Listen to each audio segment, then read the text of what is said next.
Hi hello friends, இன்றைக்கி பூண்டு மிளகாய் வச்சு அரைக்கக்கூடிய ஒரு கார சட்னி இட்லி தோசை எல்லாத்துக்குமே நல்ல காம்பினேஷனாக இருக்கும். வாங்க எப்படி பண்ணுறதுன்னு பார்க்கலாம். ஒரு கடாயில் கொஞ்சமாக ஆயில் சேர்த்துக்கலாம். ஒரு 4 to 5 டேபிள் ஸ்பூன் அளவுக்கு ஆயில் சேர்த்துக்கிறேன். ஆயில் நல்லா ஹீட் ஆனதுக்கப்புறமா நான் சின்ன வெங்காயம் எடுத்துருக்கேன். ஒரு 10லேருந்து 15 சின்ன வெங்காயம், ஒரு 10 பல்லு பூண்டு ரெண்டுத்தையுமே இந்த ஆயிலில் சேர்த்து நல்லா வதக்கி விட்டுக்கலாம். இது கூடவே நம்ம சட்னிக்கு தேவையான அளவுக்கு உப்பு சேர்த்துக்கலாம்.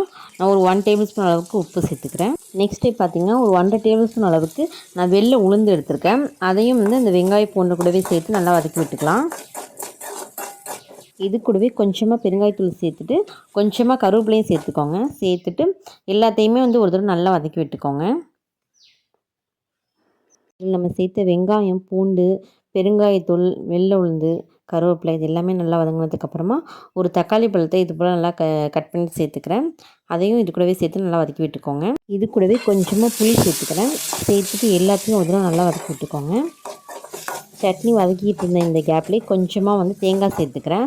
ஒரு 4-5 பல் இருக்கும். இந்த தேங்காவை சேர்த்துட்டு அதையும் இந்த சட்னி கூடவே சேர்த்து நல்லா வதக்கி விட்டுக்கலாம். நெக்ஸ்ட்டு ஒரு 10 வரமிளகாய் சேர்த்துக்கிறேன். உங்கள் காரத்துக்கு ஏற்ற மாதிரி சேர்த்துக்கோங்க. அதையும் இது கூடவே இந்த சட்னி கூடவே சேர்த்துட்டு நல்லா வதக்கி விட்டுட்டு அப்புறம் ஸ்டவ் ஆஃப் பண்ணிவிடுங்க. ஏன்னா இந்த மிளகாய் கலர் சேஞ்ச் ஆகக்கூடாது. அதனால் போட்டுட்டு கொஞ்சம் நேரம் இந்த ஹீட்லேயே வதக்கிட்டு அப்புறம் ஸ்டவ் ஆஃப் பண்ணிவிடுங்க. இந்த ஹீட்லேயும் இந்த சட்னிக்குள்ளே எல்லா பொருளுமே நல்லா வதங்கிடும். இப்போ நம்ம ஸ்டவ் ஆஃப் பண்ணிவிட்டு ஆனதுக்கப்புறம் அரைச்சிட்டு வந்துக்கலாம்.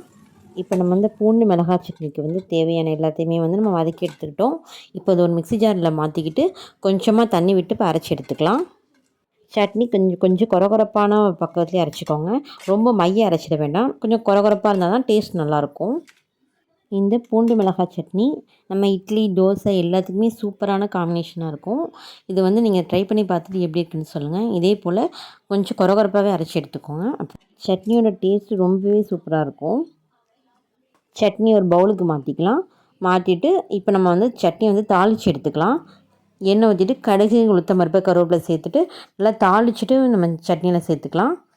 கொஞ்சமாக ஆயில் சேர்த்துட்டு ஆயில் நல்லா ஹீட் ஆனதுக்கப்புறமா கொஞ்சமாக கடுகு, உளுத்தம் பருப்பு, கருவேப்பிலை இது எல்லாத்தையுமே சேர்த்துட்டு நம்ம தாளிச்சிட்டு நம்ம சட்னியில் சேர்த்துக்கலாம்.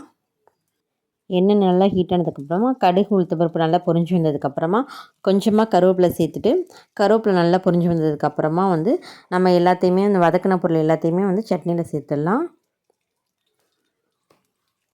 வதக்குனது அப்படியே சட்னியில் சேர்த்துட்டு இப்போ நம்ம இப்போ சர்வ் பண்ண ஆரம்பிச்சிடலாம். இல்லை இட்லி, தோசை இது எல்லாத்துக்குமே ரொம்ப சூப்பராக காம்பினேஷனாக இருக்கும்.